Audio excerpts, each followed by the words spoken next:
ನಮಸ್ಕಾರ ವಿದ್ಯಾರ್ಥಿಗಳೇ, ಅಭ್ಯರ್ಥಿಗಳಿಗೆ ನಮ್ಮ ಚಾನಲ್ಗೆ ಸ್ವಾಗತ. ಅಭ್ಯರ್ಥಿಗಳೇ, ಈಗಾಗಲೇ ನಿಮ್ಮಗಳಿಗೆ ಸೀಟು ಹಂಚಿಕೆಯಾಗಿದೆ. ಸೀಟು ಹಂಚಿಕೆ ಆಗಿರುವಂಥ ಅಭ್ಯರ್ಥಿಗಳಿಗೆ ಒಂದು ಕಿವಿ ಮಾತು ಏನಂತಂದರೆ, ಕಿವಿ ಮಾತು ಅಂತಂದರೆ, ನಿಮ್ಮಗಳಿಗೆ ಸೀಟ್ ಸಿಕ್ಕಿದೆ, ಆದರೆ ನೀವು ಇನ್ನೂ ಕೂಡ ನಿಮಗೆ ಸ್ವಲ್ಪ ಕಾಲಾವಕಾಶ ಇದೆ. ಚಾಯ್ಸ್ಗಳನ್ನು ಸೆಲೆಕ್ಟ್ ಮಾಡ್ಕೊಳ್ಳಿಕ್ಕೆ ನಿಮಗೆ ಇಲ್ಲಿ ಕಾಲಾವಕಾಶನ ಕೊಟ್ಟಿದ್ದಾರೆ.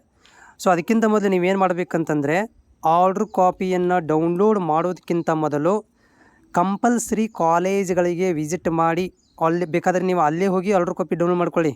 ಮೊದಲು ಹೋಗಿ ಕಾಲೇಜ್ ಮತ್ತು ಕಾಲೇಜಲ್ಲಿರುವಂಥ ಫೆಸಿಲಿಟಿಗಳನ್ನು ಮತ್ತು ನಿಮಗೆ ಅನುಕೂಲವಾಗುವಂತೆ ಎಲ್ಲಗಳು ಸೌಕರ್ಯಗಳು ಇದ್ದರೆ ನೀವು ಆರ್ಡ್ರ್ ಕಾಪಿಯನ್ನು ಡೌನ್ಲೋಡ್ ಮಾಡಿಕೊಳ್ಳಿ.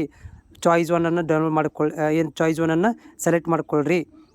ಯಾಕಂತಂದರೆ ನೀವು ಅಡ್ಮಿಷನ್ ಆರ್ಡ್ರ್ ಕಾಪಿಯನ್ನು ಡೌನ್ಲೋಡ್ ಮಾಡ್ಕೊಂಡ್ಬಿಟ್ರೆ ಅದನ್ನು ಕ್ಯಾನ್ಸಲ್ ಮಾಡಬೇಕಂತಂದರೆ ಮತ್ತೆ ನೀವು ಕೀಗೆ ಪರದಾಡಬೇಕಾಗತ್ತೆ.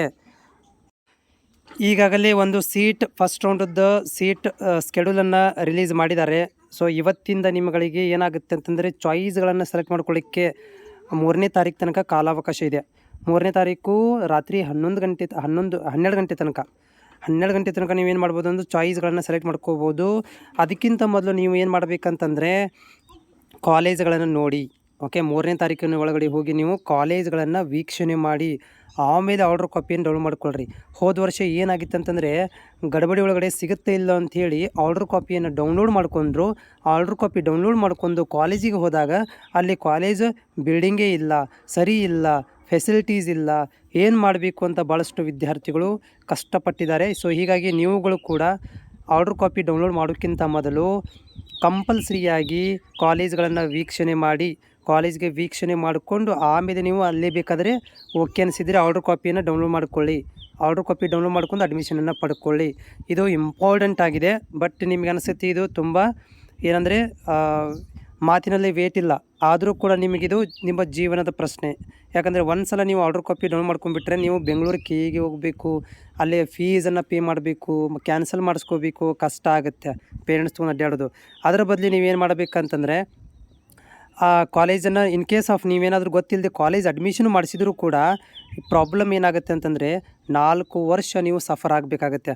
ಹೋದ ವರ್ಷ ಹೀಗಾಗಿತ್ತು, ಗೊತ್ತಿಲ್ಲದೆ ಹೋಗಿ ಅಡ್ಮಿಷನನ್ನು ಪಡೆದುಬಿಟ್ರು. ಆದರೆ ಕರೆಕ್ಟ್ ಒಂದು 3 ರಿಂದ 4 ತಿಂಗಳ ಒಳಗಡೆ ಕಾಲೇಜ್ ಬೇಡವಾಗಿಬಿಡ್ತು. ಆದರೆ ಕಾಲೇಜವ್ರ ಕಂಡೀಷನ್ ಏನಿದೆ ಅಂತಂದರೆ, ಪ್ರೈವೇಟ್ ಕಾಲೇಜಲ್ಲಿ ನೀವು ಅಡ್ಮಿಷನ್ ಕ್ಯಾನ್ಸಲ್ ಮಾಡಿಸ್ಬೇಕಂತಂದರೆ 4 ವರ್ಷದ ಫೀಸನ್ನು ಪೇ ಮಾಡಲೇಬೇಕು. ಪ್ರೈವೇಟ್ ಕಾಲೇಜಿನವರ ಕಂಡೀಷನ್ ಇದು. ಅವ್ರೇನು ಹೇಳ್ತಾರೆ ಅಂದರೆ, 4 ವರ್ಷದ ಫೀಸ್ಗಳನ್ನು ಪೇ ಮಾಡಪ್ಪ, ನಿನ್ನ ಮಾರ್ಕ್ಸ್ ಕಾರ್ಡ್ಗಳನ್ನು ತೊಗೊಂಡು ಹೋಗು ಅಂತ ಹೇಳಿಬಿಡ್ತಾರೆ. ಅವಾಗ ಏನು ಮಾಡ್ತೀರಾ, 4 ವರ್ಷದ ಫೀಸ್ ಹೆವಿ ಆಗುತ್ತೆ, ಪೇ ಮಾಡಲಿಕ್ಕೆ ಆಗೋದಿಲ್ಲ. ಹೀಗಾಗಿ ನೀವು ಅದಕ್ಕಿಂತ ಮೊದಲು ನೀವು ಕಾಲೇಜ್ಗಳಿಗೆ ವಿಸಿಟ್ ಮಾಡಿ. ಆ್ಯಂಡ್ ಇನ್ನೊಂದು ಏನಂತಂದರೆ, ಎಲ್ಲ ಪ್ರೈವೇಟ್ ಕಾಲೇಜುಗಳಲ್ಲಿ ಡೊನೇಷನ್ ತೊಗೊತಾರೆ. ಕ್ಲಿನಿಕಲ್ ಫೀಸ್ ಅಂತ ಒಂದು 50,000, ಆಮೇಲೆ ಇದ್ರದ್ದು ಏನಪ್ಪ ಅಂತಂದರೆ ಡೆವಲಪ್ಮೆಂಟ್ ಫೀಸ್ ಅಂತ ಒಂದು 5,000. ಈ ರೀತಿಯಾಗಿ ಸುಮಾರು ಒಂದಷ್ಟು ಬೆಂಗಳೂರು ಸೈಡದಂತೆ 1,00,000 ಒಳಗೆ ತನಕನೂ ಕೇಳ್ತಾರೆ. ಅಥವಾ ಹಾಸ್ಟೆಲ್ ಸರಿ ಇರುವುದಿಲ್ಲ, ಅಲ್ಲಿ ಕೂಡ ಏನಂತ ಹೇಳ್ತಾರೆ ಅಂತಂದರೆ 1.5 ಲಕ್ಷ ರೂಪಾಯಿ ಹಾಸ್ಟೆಲ್ ಫೀಸ್ ಪೇ ಮಾಡಿರಿ ಅಂತ ಹೇಳ್ತಾರೆ. ಆದರೆ ನಿಮಗೆ ಅದು ಹಾಸ್ಟೆಲ್ ಇಷ್ಟ ಆಗೋದಿಲ್ಲ, ಆದರೂ ಕೂಡ ನೀವು ಪ್ರತಿ ವರ್ಷ 1.5 ಲಕ್ಷ ರೂಪಾಯಿ ಫೀಸ್ ಮಾಡಲೇಬೇಕು ಅಂತ ಕಂಡೀಷನ್ ಹಾಕಿದಾಗ ನಿಮ್ಮಗಳಿಗೆ ಆರ್ಡ್ರ್ ಕಾಪಿ ಡೌನ್ಲೋಡ್ ಆಗಿಬಿಟ್ಟಿರುತ್ತೆ.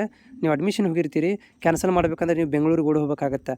ಅಲ್ಲಿ ಹೋಗಿ ಮತ್ತೆ ನೀವು ಕೆಗೆ ರಿಕ್ವೆಸ್ಟ್ ಮಾಡ್ಕೋಬೇಕು, ಲೆಟ್ರ್ ಕೊಡಬೇಕು, ಫೀಸ್ ಪೇ ಮಾಡಬೇಕು.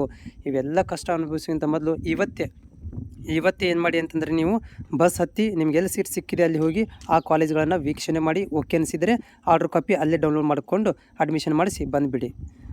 ಮತ್ತೇನಾದರೂ ಡೌಟ್ಗಳಿದ್ದಲ್ಲಿ ನಮ್ಮ ಟೆಲಿಗ್ರಾಮ್ಗೆ ಜಾಯ್ನ್ ಆಗಿ, ಅದ್ರ ಜೊತೆಗೆ ನಮ್ಮ ಚಾನಲ್ಗೆ ಹೊಸಬರಾಗಿದ್ದರೆ ಚಾನಲ್ ಸಬ್ಸ್ಕ್ರೈಬ್ ಮಾಡ್ಕೊಳ್ಳಿ.